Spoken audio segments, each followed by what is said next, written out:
It's time once again to slip into your camo, grab your bow, and join us out in the field for another episode of the Up North Journal, presented by PSE Archery. The Up North Journal crew is knocked and ready to rock for another exciting adventure. So let's step outside and hit the trail.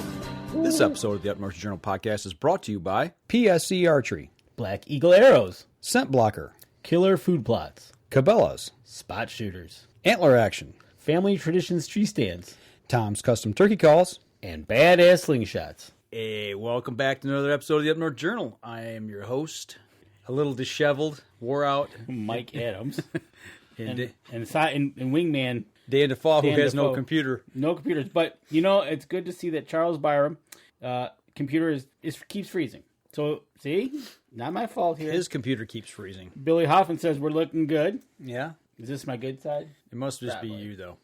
Like I said, I haven't shaved. I'm looking pretty woolly. Jason Radecki, sorry you guys had to go back down to the flatland and the ruckus. Yeah, I hear you there, buddy. So, All right, what do you want to talk about tonight? episode 421. Yeah, we didn't do a show last week. No, You were MIA. no, I was. And the person that's supposed to sit in with me had family obligations and couldn't make it over. Well, you know what? Big shout out to Jason Sacco from Outdoor Adventures with Jason from Texas. He was on the OPC. He's from Flint area. His parents live up here, and he was up here visiting, and he was going to come over, but he got sidetracked. And I understand how that happens on vacation. Andy Everheard, my computer / iPhone is working great. See, it's you, Dan. No, it's Charles too. Well, So yeah, you're so into it. You're two-fisting it tonight. yeah, I got coffee and I got the Sweet tea. the sweet tea that you brought over. So All right, what do you want to talk about? what do we want to talk about? Well, We've got 2 weeks to catch up on. did you have a good 4th of July? I worked. You covered the fireworks. Well, actually, no, I did. I take that back. I worked Saturday before the 4th, which is the 1st. Yeah, we did the Bay City fireworks. How did they go? Boom. Without a hitch? Yeah, they went off. Yep. So got Good. that done. On the 4th, actually, I did not have to work, but I took Jacob back down to college. Oh, okay. He was home for 5 days and had to go back down to Ohio. Yeah, drop go him back off. to school. Yep, drop him off and come back up. So that was all in one day. You know, I don't mind driving 6 hours on the road, but what I don't like doing is driving a road and then turning around an hour later and driving right back in the same direction you just were for another 3 hours, you know? Well, that's how it goes when you take them to college. Yeah. I drove to Chicago, turned around, and came right back. Yeah, I bet you didn't spend an hour there, though, did you? You probably just opened the door and said, there you go, and I'm out of here. I don't even think it was an hour. Yeah, if you like I am, I hate Chicago. No offense to anybody that lives there. It might be listening to the show, but I am not a city boy. Yeah, not a fan of Chicago.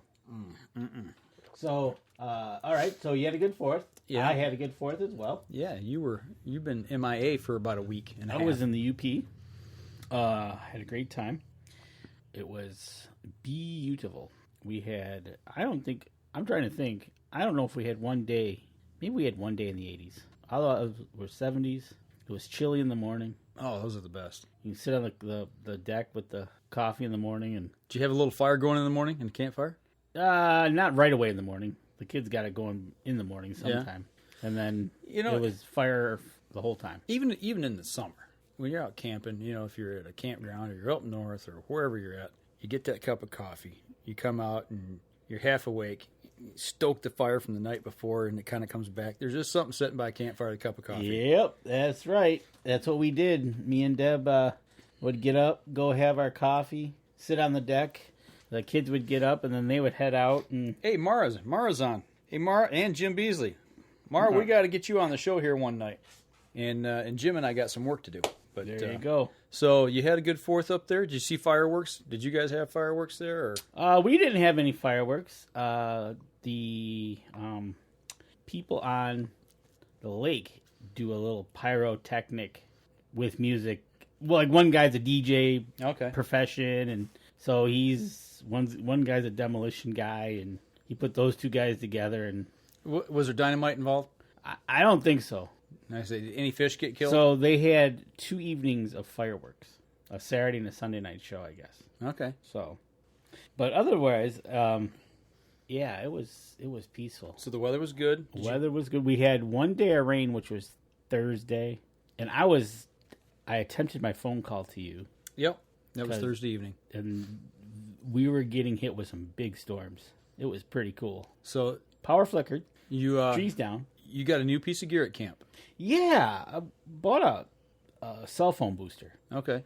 So Gabby and I climbed up on the roof, and she helped me put it up there, and it works. It works. Yeah, you were able to talk to me from I was right there at camp. Able to call you, and all it does is, the hardest part, we were trying to figure out which way to go. It says to point at a tower.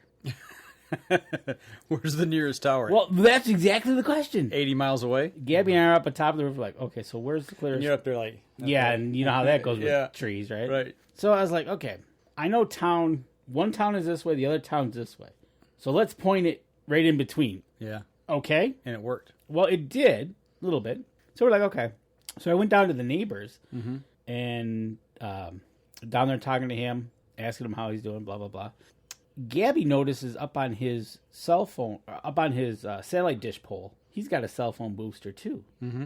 And we saw which way it was pointing. It was pointing southwest. Which way were you pointing? We were pointing northwest. Okay. Towards town. Right. Or a town. I'm like, all right. She goes, hey, look at that. And I looked at it, I'm like, because it was pointing the same way as the satellites dishes. Mm-hmm. So we went back and we looked. I'm like, yep, we got to spin that 180. Just about 180. Mm-hmm. So we climbed back up there, and it was easy to spin it. So we spun it, and it works even better. Good deal. Yeah, I can hear you just fine. And before you'd have to go up to the hill. Oh, I had to go up to the hill. Make your phone call. Make my phone call. So now you cannot escape another podcast. Well, hopefully. We can Skype you. Yes. We'll be able to Skype, and I can just sit right there at the kitchen table and talk to you, and everything will go peacefully. Yeah, he'll be calling and rubbing things in, saying, yeah, hey, I'm sitting up here and you're back at home. yeah, probably. And then from there, okay, so we got that done. That's working great. I put out a couple trail cameras, kind of get some things moving. The ones you had, or did you buy new ones? No, I had the 2 Cabela's from last year. Okay. Put those out. I let them out for 2 days, and then I went and got the cards, swapped out the cards. Got some bucks on camera, some bears a bear on camera. Looks like a cub. So that's good. The logging project, which was supposed to be done by July 1st, is not even close. They're too wet. Oh, I was talking July 4th morning. Mm-hmm. No, 2nd was Sunday. 3rd, I get up and I'm like, that sounds like equipment. It was supposed to be quiet week because I'm up there, but I totally understand how the rain's been going. So I'm like, Get them in here, get it done. Plus, they're all done cutting. So they're not cutting, they're just loading. Right. So I walk out there, get my cup of coffee with Deb, and she and I walk out there, and there's a truck out there loading the truck, and there's a bulldozer guy. So he comes walking out, and we start talking. And it was just talking with him was just excellent. And I smell a food plot getting put in. No, well, that too. But anyways, talking with him, they've had like over 20 inches of rain since Mother's Day. Wow. And I can agree with that because the 140 they're having problems getting wood off of looks exactly like it was when I was up there in May. Okay. It was like right after the melt. Yeah, so he was up there. He was bulldozing. He was basically just punching holes into the ground so water could flow into it. Mm-hmm. And so they were hoping to get going because they were having a dry spell. So July 4th morning, there was another truck out there. July 5th, there was a few trucks out there. They managed to clear off some wood, but for a little pile. And then I still got a big amount on my Northwest 40, and they're discussing on how to attack that because they can't get the truck up there to load, right? Mm-hmm. So what they're planning on doing now is sending the skid steer and drag them out. Put them into the other landing so they can at least load them and get them out of there. Right. Or else they're not going to be moving for a while. Right. Because I walked up there and it was muddy. Yeah. To go get a soil sample, and pretty cool thing. We're walking up the trail that they made, and each side is big stacks of wood. We get to the last stack on the right, and all of a sudden I can hear something, and Kelly heard it too. And all of a sudden we kind of peek our head around, and there's a little spike buck feeding away. Just didn't even knew we were there. Was walking away from us, and he cut and came out into the little opening now. So that was kind of cool. Making their way through, finding their new vegetation spots. You know what? I tell you what. Every night we saw deer. Every day we saw deer out in the cuttings. Yeah, they're there. They're not going anywhere anytime soon. Well, if you talk about him punching holes in the ground for the water to drain into, are those going to be natural little retention ponds now for you? I don't know if he's going to keep them or he's going to fill them back in when he gets done. I'd almost tell him maybe to leave them. Yeah, if they're a spot. they're a little too close to the road. So Okay. we did talk about an exit plan on what to do with the cleanup, what they need to have done, clean this up, the new roads that they've cut in. What do I want done with them? Mm-hmm. So we talked that. I've got 2 new roads on my property that I'm going to have basically them earth berm them to a point of about 12 to 15 feet wide, so I can put a gate on each one. Gotcha. So then that's going to lead me, my northwest 40 leads me up to the top of the hill and then splits into a Y, which that will make a good food plot. The other one kind of straight into almost like a T. Okay. And I'm going to make that a food plot. So I went and did that, measured them out, actually got the sizes of them, so I actually know how big they might be. And then they came back on the 5th, and yeah, they had a couple trucks. They were loading because the trucking company gets paid by the load. Mm-hmm. So they're like, "Yep, let's go." Yep, load it up, let's go. Yeah. So, but other than that, they still got some work to do. The new finish date is September 1st. Okay. Barring any rain. So getting out of there, hopefully get a little dry weather, get out before bow season. Right. Let it quiet down. Hopefully. But you know what? Mm-hmm. Up there, they're working, and the deer are right there. Right. Yeah, it really doesn't bother them that much. It's almost like a dinner bell to them, really. Right. I was talking to them, and there was a deer just down from them, just sitting in there. They're hungry. They know they're not gonna get any attention from them guys. So. Billy, no, that's my dog wanting out of his kennel.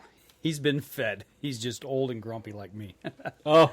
I tell you what, we're bumping up here on our first break. Let's take our first break. Come back. I want to hear about the rest of your trip. Sure. So we'll be right back after this. PSE Archery has always dominated the speed category. Now, the most revolutionary cam system ever to hit the market has perfected the shooting experience.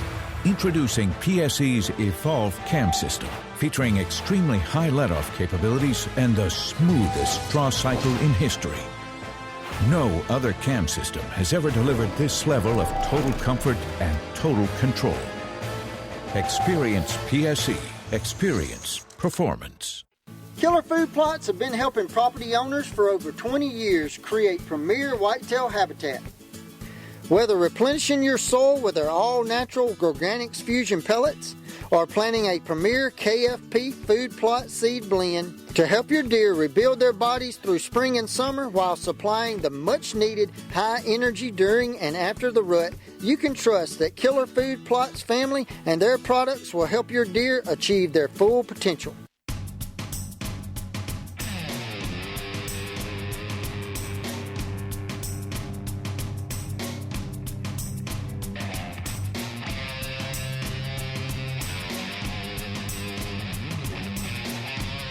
All right. So we're getting the wood out of the woods.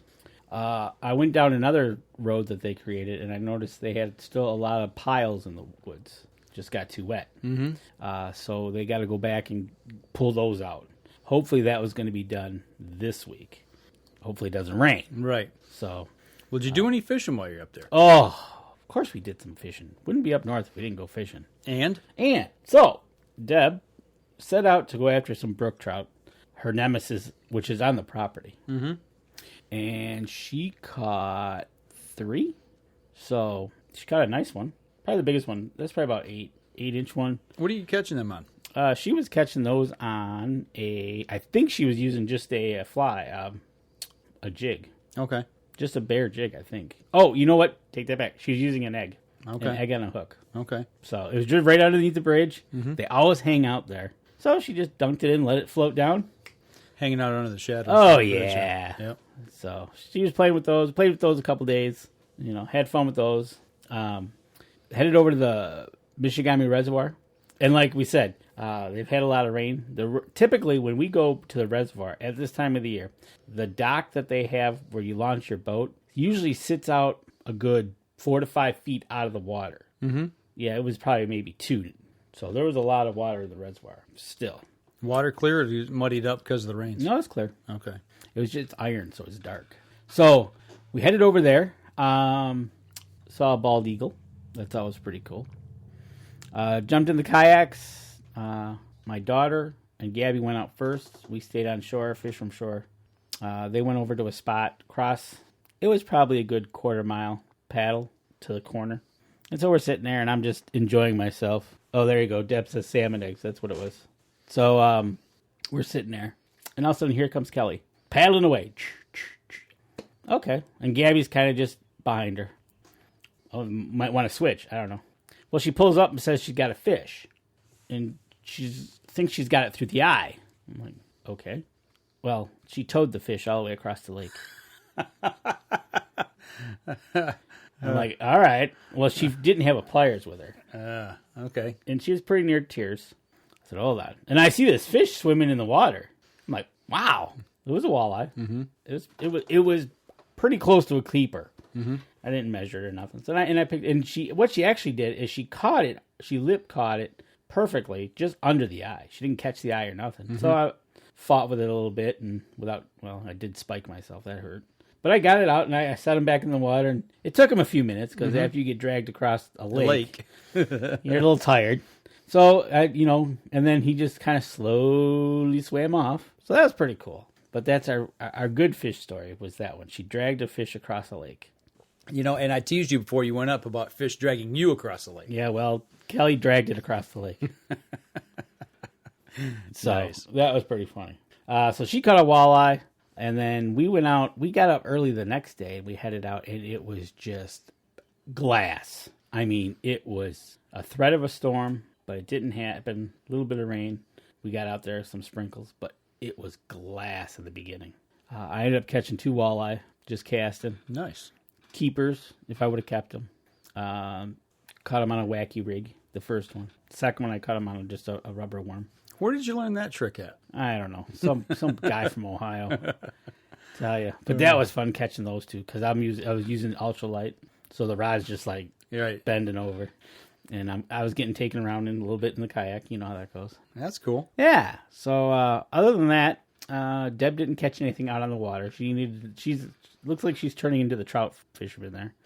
I bet she would like wade in streams. Okay, so we had that discussion. Okay. So she said it looks like waders are in our future. Okay. So hopefully next spring we need to plan a trip and go trout fishing. And I got the places we can go. Yes, you do.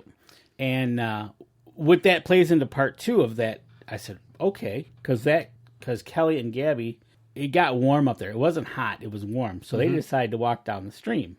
So Kelly strapped on the action camera to her leg and went walking down the trout stream with the action camera on. Got some good shots of underwater. It was kind of cool. So then they turned around, they came back. Then I had my meeting with the forester. Talked to him about the exit plan, what we're going to do, what they needed to clean up, what's going to be left.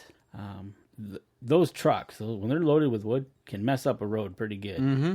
I mean, leaving some ruts. They left the one day I was there. They pulled out, and I think that was Thursday, and they rutted up the main road pretty good on the side. I'm like, ooh, they better get that fixed. Mm-hmm. But they will. They're a reputable company. It's one thing that, like any business, you better have insurance or something, and a good way to fix it, and all that good stuff. Because if you get a bad rap, your business is done. Yep. And we do have that, is what you said, insurance. Mm-hmm. We have I guess you want to call it a bond on them, that we're holding back X amount of money from them that says if you don't clean it up to our liking, we keep the money. Right. So, and that's a few $1,000s, so they're not going to want to leave that on the table. Right. So, plus the logging company is... like I said, a reputable company. They've been in business for ages.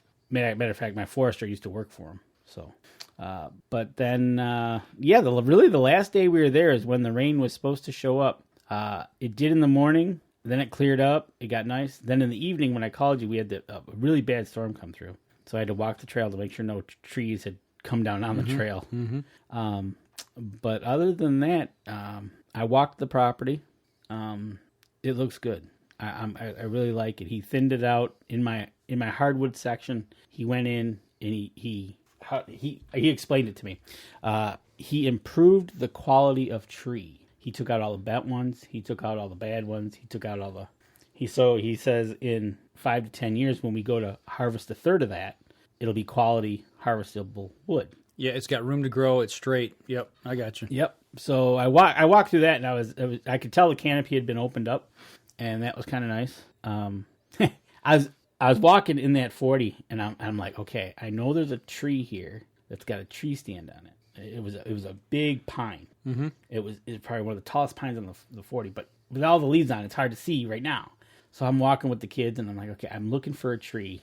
They're like, okay, way to go. Okay, yeah, in the middle of the forest looking for a tree. Right. I said, no, you'll see it, and it's a pine. You'll know it when you see it. Well, I found the stump. Uh-huh. And that was kind of funny. I looked. I'm like, I saw the ladder first. I'm like, it's right in this area. I know. I came up. I looked, and all of a sudden I could see the ladder laying in the ground. It was an old tree stand to begin with. Mm-hmm. I'm kind of glad the tree's gone now. But yeah, I found it. So I'm like, okay, now I know where my bearings are as to where I am at. And then I found, because he marked the boundary of the property, I followed the whole entire boundary. I was able to go tree by tree and just walk. Oh, nice. Yeah. So what my next plan is to do next is, if I can, I got to find a program. I'm not sure which one it is that I can do waypoints and do the corners of the property. So, yeah, you can do that with like Garmin Base Camp. Right. So and then you can plot it out on a map. That's my plan. Okay. Then I'll have a true representation of where the actual property is. Jason said that there's more rain coming this week. Yeah, that's what we're hearing. It's supposed to be hot down here, but I don't know about Yeah. up there. It just seems like the whole UP's been getting slammed. And So a good trip? oh You ready to go back to work? no, I didn't think so. well, it is what it is. We have to work to. Be able to get away. Yeah, you know, it was nice to see. We left Friday morning, and it wasn't too busy. I heard there was a bad accident after we got through Bay City, but it was nice to see when I got up to the gas stations at the bridge. We had to wait in line. It was just packed. The people coming over the bridge, there was a line at the toll booth. The gas stations were all packed. People were traveling. It was just good to see whether the biking, trailering, camping. It was good to see just all the people out and about on the move. Mm-hmm. It's been a while since we've seen it rambling like that. Yeah, it was really good to see, and we were heading up. A couple times we hit the old caravan of trailers. You know they're heading up. Yep. So, but no, it was a fantastic vacation. The weather was phenomenal. A couple weeks ago it didn't look that good, but now it looks okay. It worked out good. So now we're back, and we get the second half of the year now. So when you're traveling up like that, you talk about seeing everybody out and about and all that. Do you stop along the way at a restaurant, a favorite spot, get gas or get something to eat? When I'm traveling like that, depending on how it works, it's usually West Branch, 212, right at the bridge. North or south side? North side. North side. St. Ignace at the Admiral Station, or Holiday, sorry. And then from there, I can usually make it all the way to Crystal Falls. If not, I'll stop in Escanaba. Okay. But usually those are the three stops. Fill up here, then you got West Branch, the bridge, and Crystal Falls. Now you can stagger that if you want to change it up a little bit, but we didn't. Because I was got the trailer, and then I was taking the Ranger with me. So at those stops, I'd also check the straps. Right. So I had 2 kayaks with me going up, right? And I put a couple straps on them, and I started my journey, and I kept looking in my mirror, and I wasn't having that good feeling of that kayak because it was kind of waving. I'm like, so I texted the girls. Because we took 2 vehicles. I said, hey, you got that extra strap? Nope. So we had to make a stop in Birch Run. Go to the sporting Myers. goods store. Go to Myers. Yeah, and get you some straps. I bought a couple more straps, and I strapped them in, and it's like, okay, now I'm good to go. You know, when you're starting, you're looking there, you're going. I had a strap break on me on the way up. Did you? Yeah, I had just checked them. I'm trying to remember where that was at. I checked them there at the 175 rest area. Okay. And then I got off the 188 there at Standish, taking 23, and I stopped at the McDonald's for breakfast there in Standish, and it was broke. Okay. Just in that 13 miles. And it snapped. Yep. Yep, that's the thing. And I got a 1,300-pound vehicle I'm trailering, 2 kayaks. which you saw how kayaks can become kites real quick on 23, right? Right. So I was looking at that. I pulled over, went into the gas station. They didn't have straps. I'm like, hey, we're right here next to Birch Run. Yep. Let's get there. Myers is open. It was 7 a.m. So I got some straps, strapped them down. And Good I to tell go. you what, good to go. I just checked them at the bridge. They were good to go. Checked them across.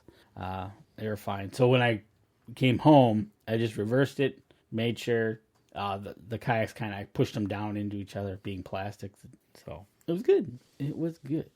It was fun. And you know what? The mosquitoes and the bugs in general were not bad. I didn't have a big problem with them this weekend either. I tell you what, I think I was worried because of all the rain. I'm like, Right. oh, we're going to get... Yep. But I think it was too cool. Because in the mornings when it was... I think there was a couple mornings it was 40s and then 50s. There wasn't a bug to be found until the sun got out and started. Then the fly. It wasn't the deer flies. It wasn't the black flies. It was the regular flies that were annoying. But we just sprayed a little DEET. Called it all good. Started a fire. Got some smoke rolling. It was all good. Now you're back to work. Now we're back to work. Yes. So, but no, it was a good week had by all, and I can't wait to go back up. I'll tell you, we're bumping up on our second break here. We'll step outside and We can talk about your trip. All right. Well, mine was quick, but we'll step outside and we'll be right back after this. So what do you do when you've completely redefined the way bows are engineered? When you've reached the pinnacle and the band starts playing your victory song, you start a revolution out of thin air. Introducing the all-new PSE Carbon Air, engineered with true carbon technology to be the lightest high-performance bow in the world. Experience PSE. Experience performance. Killer Food Plots have been helping property owners for over 20 years create premier whitetail habitat. Whether replenishing your soil with their all-natural Organics Fusion pellets or planting a premier KFP food plot seed blend to help your deer rebuild their bodies through spring and summer while supplying the much-needed high energy during and after the rut, you can trust that Killer Food Plots family and their products will help your deer achieve their full potential.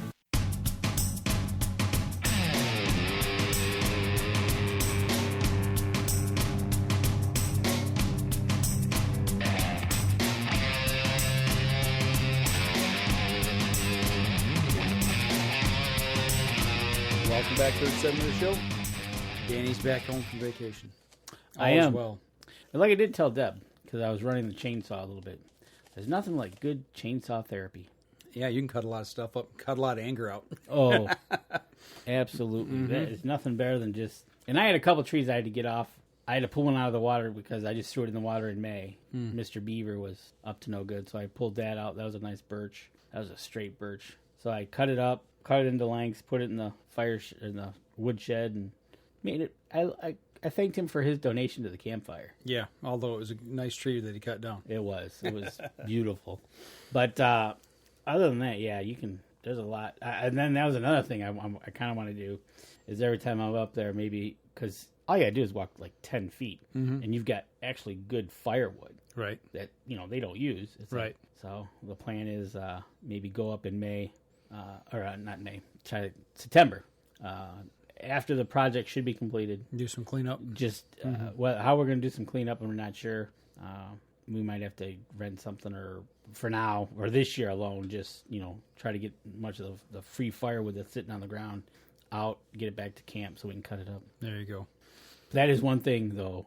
When they do their cutting, man, there is just brush everywhere. It's a mess. It is a mess. It's a huge mess. We're still waiting on ours to be finished. They haven't got back in to finish ours yet, so waiting on everything to dry up. Still a lot of water. I hear you.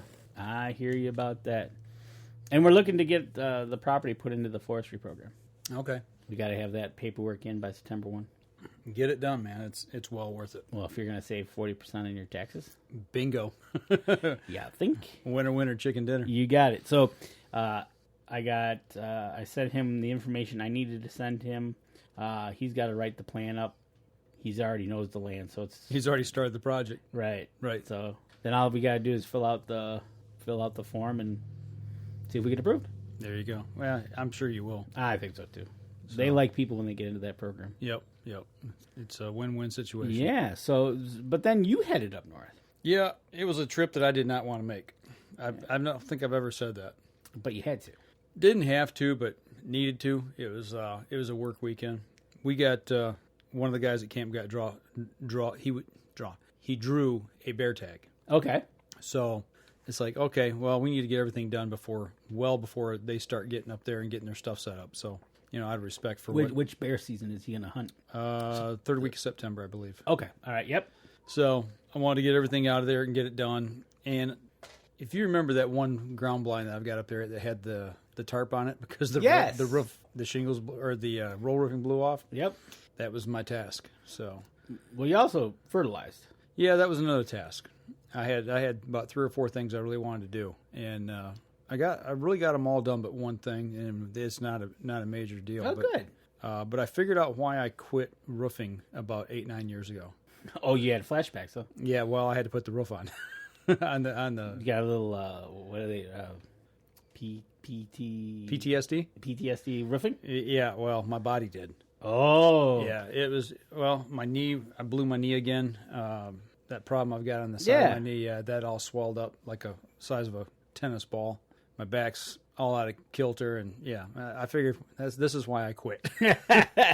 But we got the roof put on. We had to put boards on, got that all done, put the shingles on, got everything hauled away, cleaned up.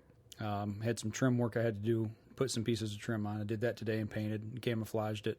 So I made the stop at Home Depot for my Oops paint. Yep. The $8-9 a gallon stuff that I'm like, okay, you've got about 10 of them here. Okay, there's a green one and there's a light brown one. That'll do. There you go. Thank you very much. Yep. So, so I got that and got it all done up. That blind is all set and ready now. It's all been tidied up and cleaned up and all fixed. Right. So, and did a little weed whipping around it and cleaned that up and made my trail so that way I can walk into it quietly and get back out. But the other thing was I talked to Nick Percy from Killer Food Plots, and he's like, okay, we're getting to that time of year. When do you want me to fertilize? So we kind of ran through the whole procedure, and he said, you need to get urea 4600. I'm like, okay, that's easy, right? Straight nitrogen's pretty much is what it is, and you couldn't find it anywhere. Not here in town. I mean, and I got to thinking, I go, okay, who else uses nitrogen? Oh, farmers do. Yes, okay, they do. So I got on Google where to find urea in Michigan or buy urea in Michigan, and the first place that came up on the Google search was Standish Milling Company in Standish, and that's right on the way. And I'm like, called them up. They've got it. Okay, they're open till noon. It's 9 in the morning. Good. I said I'll be there in a matter of a few minutes. No big deal. And went up there and picked up that. Got breakfast. They had no problems getting it to you. No. Got on the road and made my way. But Nick warned me about something. He said, you need to make sure you have the proper clothing when you apply this stuff. Because I was using a hand spreader. Okay, yep. And he said, if you do not have everything covered, that stuff will burn you. You get a chemical burn from it. And he said, because you're going to be hot, you're going to be sweaty. He said, as soon as it hits your sweat, it's going to start to liquefy. And he said, it's going to burn. He says, I know from experience. He's lived it. Yep. He said he had a couple of granules of that go down his shorts. Oh. Down his backside. So, but, wore these sweatpants, boots, socks, took the sweatpants over top of the boot, had a T-shirt on, tucked that inside my sweatpants, put on a long sleeve shirt over top of everything so it couldn't get down inside, and then gloves, and then pulled the sleeves down tight over the gloves. It all worked. This would be a good use for a Tyvek suit. Yeah. Yes. That would work. But it's nasty stuff. I guess so. If it produces chemical burns, it's nasty stuff. Yeah. Well, we used to use it when we were roofing houses. Speaking of roofing, in the winter we'd break ice dams with it. We'd take it and put it in a little cup and toss it on. Oh. And you could hear it starting to crack and pop the ice immediately. That stuff does wonders on ice. Yeah. So, but yeah, I got the Border Patrol all fertilized. Got that all done, and was that you were after to fertilize the Border Patrol only? Yeah, pretty much. Yep. Did you do the rest of the field? No. Oh, okay. No, he said just let that go right now. The buckwheat's 4 foot tall easily. It's phenomenal. The amount of water we've had up there, the deer can't keep up with the field. I got the growth cage up, and the growth cage is not much higher than the field. Oh, good. Yeah, I mean, everything is green. It's growing like crazy. The Border Patrol in some places is up to 4 foot high already. You know, if you take the leaf and hold it up, yeah, it's 4 foot in a lot of places. You know? Just think that's going to get to 7, 8, 9 feet here. Yeah. In a couple of months. Well, he said you put this nitrogen on it. He said that you'll almost hear it growing. So, and the thing that was great, you know, I put that out, and then we got rain that night. So, you know, started breaking it down, getting it in the soil where it needed to be. You woke to the sounds of grass growing. Yeah, pretty much. Yeah, But you know, that's one of the things, you know, like that stuff, knowing, you know, being forewarned. That's why having Nick as a resource is just, you know, he's lived it. Yeah, pretty much. We're gonna have him on the show here. Hopefully by the end of the month, he wants to come on and start talking about because it's food like plot season. Exactly what you're talking about. It's going to be about that time, thinking fall food plots. Yeah. If you're gonna, you know, you're thinking fall food plots. Yeah. End of this month, we're gonna have Nick Percy on. Go over that. Talk with him. He did some hunting. I think we're gonna talk to him about as well. Yeah, bear hunt up in I believe it might have been Saskatchewan. Yeah. Find out how that went. But yeah, I got everything pretty much done. Pulled my trail cam photos. Not really excited about what I'm seeing. Not seeing any shooter bucks at all so far. Not a one. I've seen a couple scrub bucks. Now, typically, have you seen something at this point in time? Oh yeah. But you haven't. Yeah, I've got pictures from 2 or 3 years ago of 3 bucks that were just phenomenal. You know, they had already had a lot of bone growth already. I mean, you could tell they were going to be shooter bucks. But I didn't see. There might have been one that may have been a 2.5-year-old, but I just don't think so. I think they're it's going to be a good year for you. Yeah, I don't know. We'll see. See, think about that. The years that you didn't get nothing. Yeah, but now you're not seeing it. We didn't see any last year on camera either, though. Right. Night Train showed up late in the season. So one thing that did concern me, I still saw some does that were into late June, middle of June, that were still pregnant. So that was second rut fawn drops.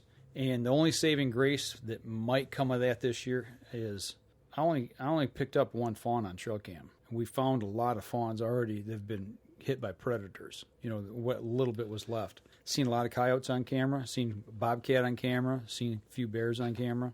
All the fun predators of the area. Yeah, and you know, bobcats are controlled by how many you can take. You know, with that regulation here in Michigan, and bears the same way. Right. You know, the only thing we can smack are the coyotes. So I don't know, man. It's going to be an interesting year as we head into the fall season because. You know, it's always you get that build up.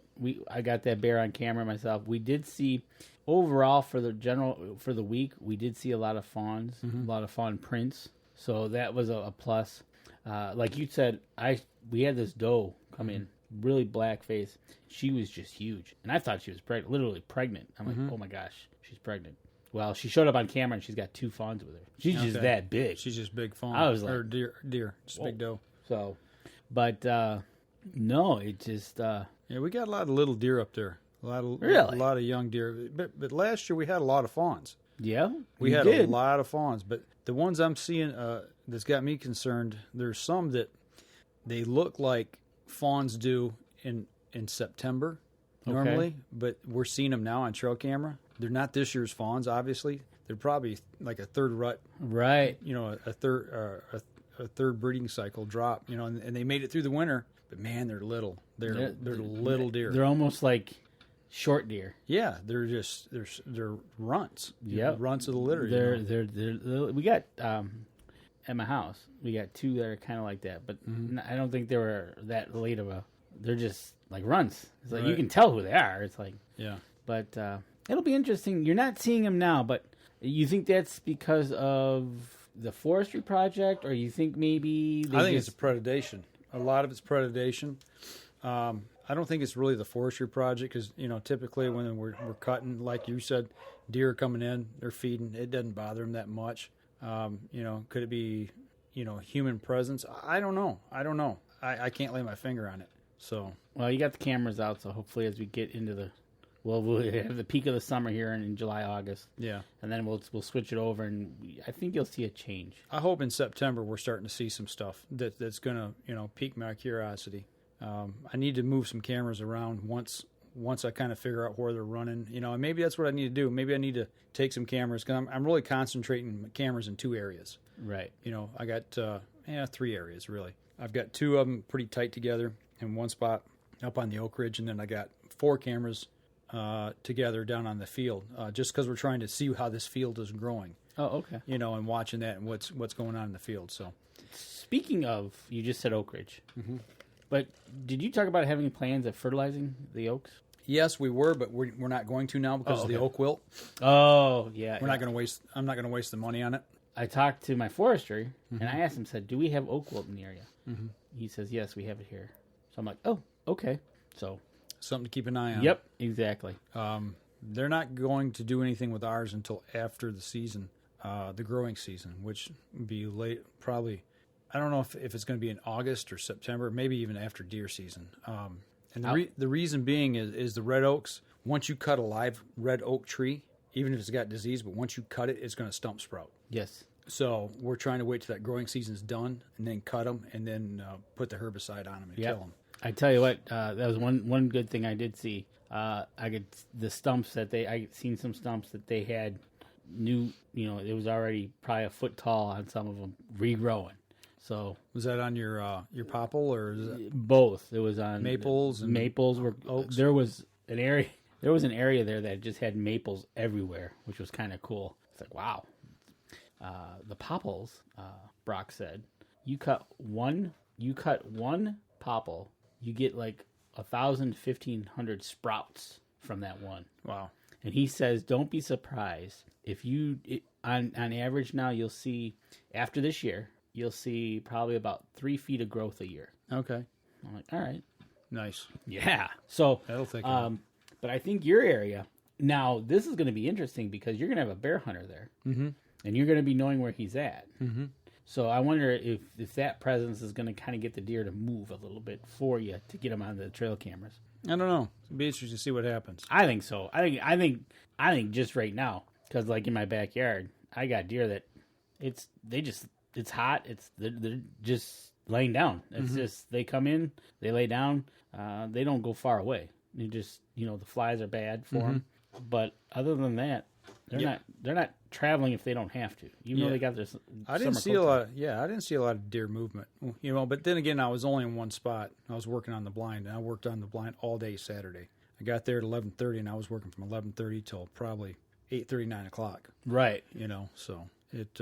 I wasn't out. Obviously, with all that beating and banging and all that kind of stuff going on, there was not going to be any deer nearby. So I don't know. Sometimes when you're beating and banging, it's curiosity. Oh yeah. But in the back of my mind, though, I kept thinking, I hope a bear doesn't show up. I always think about that. Yeah, I was thinking about it. When I go behind, when I'm out there, and it's like, because in some spots you got the tall ferns. Yeah. And we got those tall ferns now in the new cut area, right? And I'm like, man, just please don't let me walk up on one. Oh yeah. Because I was like, and it was windy, which was nice because the bugs weren't around, right? Right. And you're walking through ferns that are up to here, and you're like, because I did it once in my life, and I don't want to go back there again. That you walk up, and all of a sudden the bush starts moving, all of a sudden a bear scoots out of it, and you're like, uh-oh. Yeah, right. So, but, so you got everything done. Yeah, the only thing I didn't get done is I didn't get to take the weed whip to my honey hole. I was going to cut that all down, but I didn't get a chance to do that. Okay. But that's not a big deal. Right, that was the last on the list, right? Yeah, so, today I got up and painted and put the trim on and bolted. Put some batteries and some trail cameras and got out of there. Hit the road home and fought the traffic all the way back. Oh, how was the traffic coming It was horrible. I actually got off at the 169 exit and backtracked all the way down to Saginaw and then caught 13 the rest of the way home. Did you really? It was stop and go. It took me a half hour to get from like the 188 down to about the 175, 171. Yeah, it was horrible. So stop and go. So I said, nah, I've had enough. Right. So yeah, I know the back roads enough to where I can get around.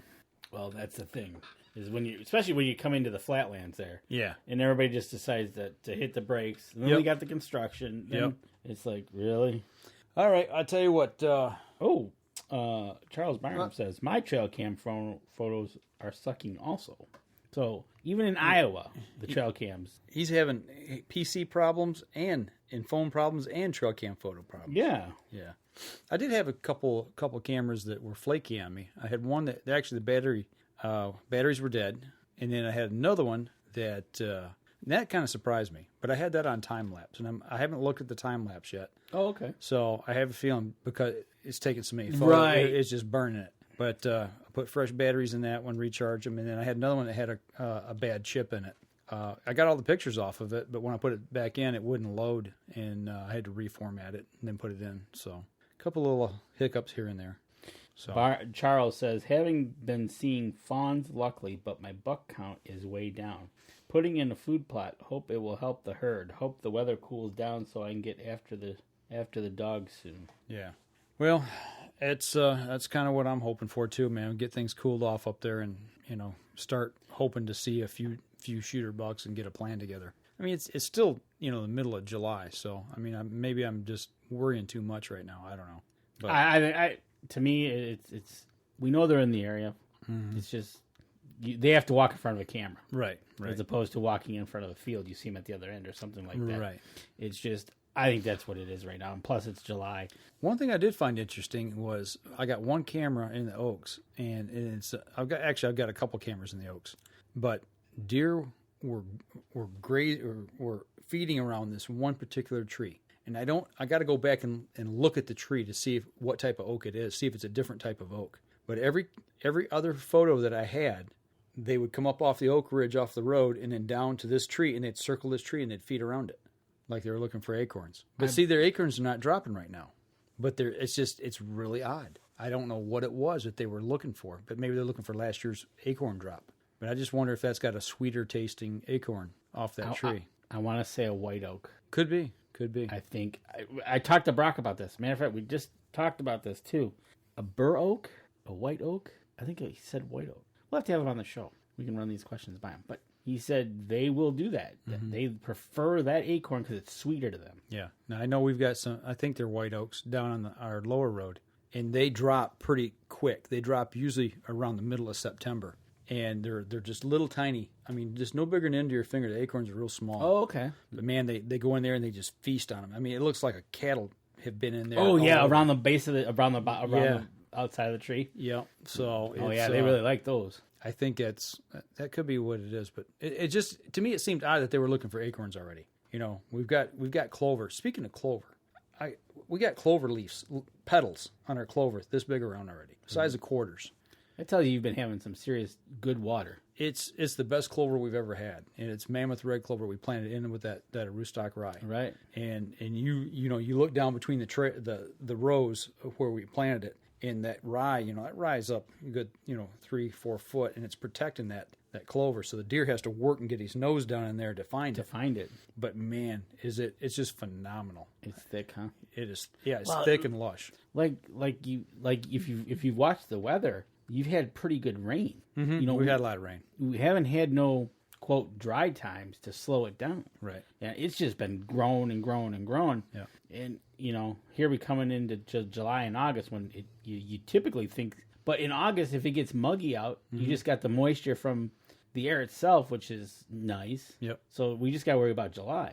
And I don't think it's going to be that dry. We're halfway through it already. I'll tell you, we're bumping up here on our last break of the show. We come back, we're going to talk a little bit about some archery stuff we've got going on here. So we're going to step outside, and we'll be right back after this. I shoot PSE because I like one pin to 40 yards. I shoot PSE for the perfect combination of feel and performance. I shoot PSE because you can shoot lighter poundage and increase arrow speed. I shoot PSE for the fastest bows on the planet. I shoot PSE because my livelihood depends on my bow. I shoot PSE because better engineering makes a better bow. I shoot PSE. I shoot PSE. I shoot PSE. I shoot PSE. Experience PSE. Experience performance. Killer Food Plots have been helping property owners for over 20 years create premier whitetail habitat.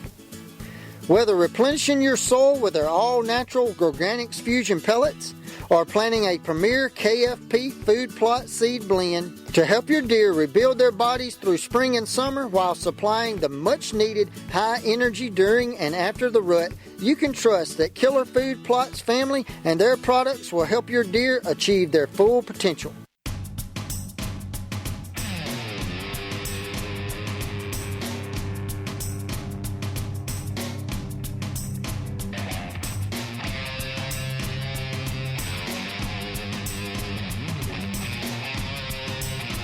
Hey, last segment of the show, and we just got a comment here in the break. Several comments with autocorrect. Yeah. We were talking about the white oaks. Yes. And Jason Radecki made a comment. Yeah, and he says that the people up by him, because he's in Luzerne, say that the acorns seem to produce like every 3 years. Every 3 years they produce a bumper crop. So you get, low, and then all of a sudden, boom. Another tree that does that's cyclical within 2 or 3 years is a black walnut tree. The one I got in my backyard. Oh, okay. Back when I was trapping, that was 3 or 4 years there. We would use the black walnut and we'd boil them. Oh yeah, and dye our traps. But we'd get a bumper crop and I'd gather them all up and put them in a Ziploc bag and freeze them. That way I'd have trap dye for the next year, because the next year the tree wouldn't produce. Okay. So trees, there are trees that produce their fruit or nuts every other year, every third year. Right. They do a little bit, then they have a bumper crop and a little... Actually, our black walnut tree won't even produce after they drop their big crop of them. The next year, there's nothing. This year, we've got just a little bit. Okay. So last year, it didn't produce last year. The year before is when we had the bumper crop. Okay, so probably next year, you'll probably run into a bumper crop. Yep. Our dogs, they would love to get them and chew on them, and they come in, they'd have black all around their fur, on their muzzle from eating those things, man. You gotta love dogs. Trying to crack the nut inside, which they couldn't do, but you're right. But yeah, we use the tannins in that husk. We boil it out, and the water turns like just a black, nasty. If you get that stuff on you, if you're dipping traps and you get it on your hand, that tannin will not come out for 2 or 3 weeks. Really? Oh, it's nasty. I remember you doing that. I think you did some video of that. Maybe you did, or maybe we were just talking about it. But yeah, so you just boil it out, huh? Yeah. You just throw them all in. All in. Yeah. Or you can take and crush them. You can take a hammer and crush the husk off of them, and then just freeze the husks. So that way you don't have the nut inside the shell. It's super hard. Yeah. But yeah. So cool. Yep. So then you got back here, and now we're doing the show. Yeah, back home. There you go. Ready for another week. Ready for next weekend. Ready for another week of you've been shooting the bow. How's it going? You've been doing a little video diary of how it's going. Yeah, I've been shooting the Evolve. Man, I love that bow. And I say that every year. The last 3 bows I've had from PSE are just, they're freaking lights out. Just, the DNA, the Decree, and now the Evolve. It's just, I could put any of those 3 in my hand right now and go out and hunt and feel confident. Agreed. It's, I can't say enough. And actually, I'm shooting it with 80% let off. I got to take it over to Jim, and I'm going to have him probably back it off. Or maybe next weekend when we see Dan Yasa at the Toledo shoot, I may have him back it down to 90. Right. After the shoot. Because I've been practicing at 80. Yes, and so it's just one of those things. I tell you what, I was shooting. I'll probably shoot again. I didn't take it up north with me because I had a little bit of space issues. Not enough space to take it. Right. I was like, wow, we're really packed here. I would have taken mine, but I didn't have enough time to shoot. Yeah, you didn't have enough time. You were working till 8:30 at night. So yeah, and it's one of them deals. It's you rush, but this week I'm going to spend some time and step back to. I shot 20, 30, 40. I'm going to step back to 50 this week. That G5 sight that I got, that older one, it's got the tape mark on it for the floater. I'm going to mark a 50 and a 60 because, as you told me before the show, it's supposed, from what I understand, and we'll talk with Dan this week, up to unknown distances up to 60. Yeah, great. Flinging arrows. Yeah. So that's what we do best. It sounds like I better take a quiver full. Definitely take a quiver full. Yeah, so Saturday's is unknown distance, and then Sunday is known distance. Right. And we're just shooting Saturday, so great. Yeah, well, it'll be fun. Good to see Dan and talk with him, and hang out with him. And he was up in Lansing, I think, this weekend. Yeah, they just opened another archery store somewhere. I think grand opening. So I seen he posting some photos. Speaking of grand openings, Yeah, we're T-minus 3 weeks now. 4 weeks, I think. 4 weeks. No. What's today? 10th, 11th. Yeah. Be 3 weeks from this Thursday, right? 3 weeks from this Thursday, and the weekend we'll be there. Chesterfield, Michigan for the new Cabela store. So can't wait for that, man. That's going to be an action-packed week. Yeah, I hope so. Be crazy fun. It will be. That'll be a fun time at a new store. Yep. I want to talk to you a little bit and pick your brain about this thumb release you're using.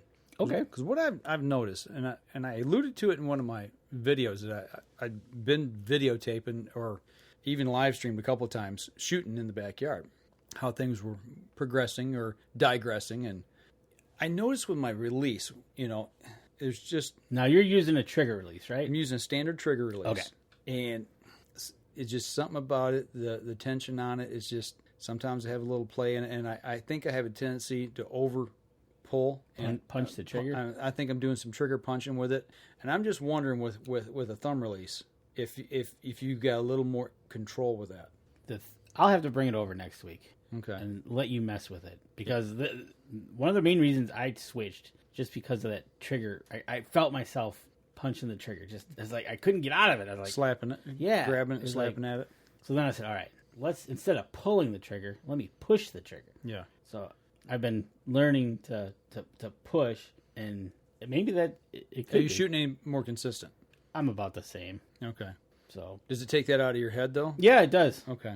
It does definitely. It's there. It's my thumb now, and I'm pushing. I'm not. Yeah. So that's kind of why I wanted to change, to get one of those things out of my head. And if we were shooting with Dan, he'll probably tell us a whole bunch of different things, and we'll I'll be all messed up. Yeah, I know. Because he showed you some releases when we were at the Lansing show. Remember, he went through and he showed. Oh yeah, I wasn't there, Yep. but he showed you, and I was just like, so, yeah. There's all kinds. There's 50 million different kinds of releases you can use. The back tension release, which I don't think I could hunt with. I think that's more for target shooters. Yeah, I don't think so. But the thumb release. But this is a push thumb one that I don't feel like I'm punching the trigger, and I'm more. I got it locked underneath my jaw, and I'm just pushing it. Yeah, I'm almost trying one of them or just upgrading to a better release. It's one of the. It depends on you. You'd have to actually go try it. Yeah, that's what I'm just going to have to go shoot. You will. Go over to Jim's, see what he's got, and try it there. And it might be that. It might be the release. Mm-hmm. I don't know if you can go and mess with the tension on it and either back it out. No, the ones I got, they're not that expensive. And that's probably half the battle, truthfully. Oh, you want to talk, releases can go anywhere. Right. So, but that's kind of the things I've been dealing with. How's the arrow shooting? How's those Renegades? Actually, I'm not shooting. I haven't shot the Renegades yet. I've been shooting the Zombie Slayers. Oh, that's right. You're shooting the zombies. I want to get dialed in with that. I figured after we get this shoot done this Saturday, then I'll start playing around with arrows a little bit as well. But the one thing, doing the video and posting, one of the guys out of Oakland County, Jim Jacques, he noticed that, because I shoot either with a complete open hand, or I'll touch when I won't grip the grip, but I'll bring my index finger and my middle finger around and just close it and touch the tip of my thumb. Okay. And he says when I'm shooting open-handed, he noticed as I'm executing a shot, my hand's already gripping, feeling for the grip and the drop of the bow. It's just that your involuntary reflex. You're anticipating the drop of the bow. And he says as I'm doing that might, because I was having a problem. I was shooting left, and I kept trying to bring things back, bring it back, and it took me a little while. But I was within an inch of the bull, mostly left. My up and down, that depends on eyesight. And I'll get into that in a minute. But no, my left to right. And he said just touch them together. He said if you can concentrate on that and keep them closed and see where you're shooting. And I'd be John Brown if that didn't bring it back. I started doing that, and now I'm shooting just a little to the right. So I need to make that adjust. What I did is I kept adjusting for it and brought it too far, and I was kind of bouncing back and forth. Right.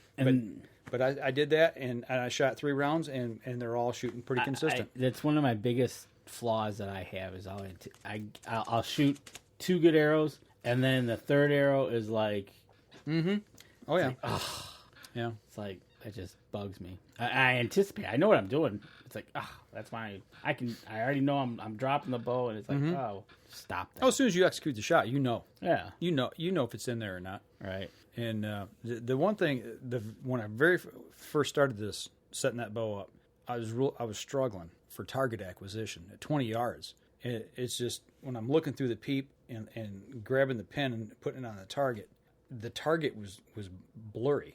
But it wasn't so blurry that I couldn't see it. It was fuzzy. I'm like, man, I said, I wonder if I need to shoot with my glasses. And I've always I never wanted to shoot with glasses because when I turn and I lock in, your head's turned again, and you're looking down that string and through the peep sight, and I can see the silver in the frame, and it got in the way. So I had to keep making sure I had my glasses pushed back on my face as tight as I could get them because I got small frames. And that's what it was. As soon as I put them on, I'm like, bang, hallelujah, I can see. Let me tell you from experience about a guy that I'll probably have to get glasses again, but I did have glasses, had my eyes fixed. But I had a 1/2-inch thick glasses on the edges. Okay? And when I first started shooting my bow, and I would tilt. You were looking through the edge? My glasses got so distorted, I had to learn to face shoot kind of almost straight on to learn to face. So it'll be interesting when I get glasses again, how I'll attack that problem. Well, I'm due for some new glasses, and I think I'm going to look for some either dark frames or, I don't know, maybe they make a camouflage set. I don't know. They do make camouflage ones. So, I mean, I'm going to get something because I don't want anything that's going to shine. The ones I've got now are silver wire frames. Right. I want something with just a little bit bigger lens so I can, when I do turn, I'm not catching that edge. Do you have any problem seeing up close? Oh, yeah, I got glasses for that, too. I was going to say, because you might end up with... bifocals? Yeah. Well, I've got bifocals for work. Okay. And then I've got the ones, my long-distance ones are for night driving and stigmatism. So, okay, yeah. But, yeah, those work at 20 yards and out. That's what I got. Yeah, stay tuned because, they definitely can have an effect and how you adjust to that. Yeah, totally agreed. I think I'm going to go with dark frames. If I probably will need glasses. Yeah. So I'm going to go with... and I keep thinking of the guy in Major League, the guy with the glasses. Oh, Sheen. Yeah. Yeah. Yeah, wild thing. That's what mine looked like I use at work. But it's like, I'm going to go with dark frames. They do make camouflage because Randy Duncan has them. Oh, that's right. He's got the woodland camo ones. Yeah. So, but anyways, we'll have to see when we all get new glasses. No pun intended. Fun getting old, right? Have to see. Well, we'll have to see. Well, those are just some of the things I'm struggling with as I'm shooting. So I hear you. It's the struggle's real. Yeah, it is. Especially when you're getting out 40. I mean, that target, and then if it's a little dark and it's like, oh my god. Well, my pen covers up the dot at 40. And it's and then trying to hold on the shot and then getting target panic. That's part of the problem. I've noticed I shoot better when I pull up. I get in my anchor and then I grab the target and then bang, I pull the trigger. Instead of trying to wait for it to float and steady down, because you just can't do it. We're doing a show here, and Charles Barham says, "Have a great night, all. Running out of daylight, off to do the daily scout. Must be nice." Yeah. Anyways, what I'm learning to do, I think I'm trying not so much to stay on target. I'm learning to. I think I do better when I acquire my target and just let it go. Yep. Not just, okay, I'm on target, I'm waiting. Then you get target panic. Then it's like, nope. I think I do better when I pull the bow back, I get it up, and I look. As soon as I find it, I get where I want that arrow to go, and I let it go. Yep. When I start thinking about it, yep. Here we go. Making donuts. Yeah, it's like, drawing circles. Yep. So, nope. It's just things that us amateurs live with. That's why we don't shoot professionally. No, we don't. We have reasons for that. Right. So, well, that's all I got this week, man. You know what? It's been a great, we were off last week, a great 2 weeks. We're going to get going here come August. It's going to start to get busy. What do you mean start? Well, it's not busy right now, but it will start. But then, you know what? We're going to see if we can't get ourselves out in the woods more this year. I've got 1 weekend off between now and Labor Day. Yeah. So 1 weekend. Yep. 1 full weekend, put it that way. Right. So, but nothing starts till September 15th or September 1st. Well, that's true. Deer season's all every day, man. What are you talking about? That's true. But you tell Miss DeFaw that if she'd like to go trout fishing we'll take her stream wading, but I'm still waiting on that trip down the Shiawassee on that guided trip on the kayak and a shore lunch. Oh, yeah. Have to remind her of that. We'll get out. We'll get out one day, definitely. So, all right. Well, that'll do it for us this week, folks. We'll be back again next week.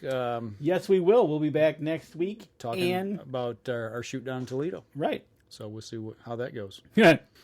All right. Don't forget our other shows over on the Outdoor Podcast channel. Go check those out as well. You can find our show there. And Dan's going to repost the live stream on Wednesday. Usually okay.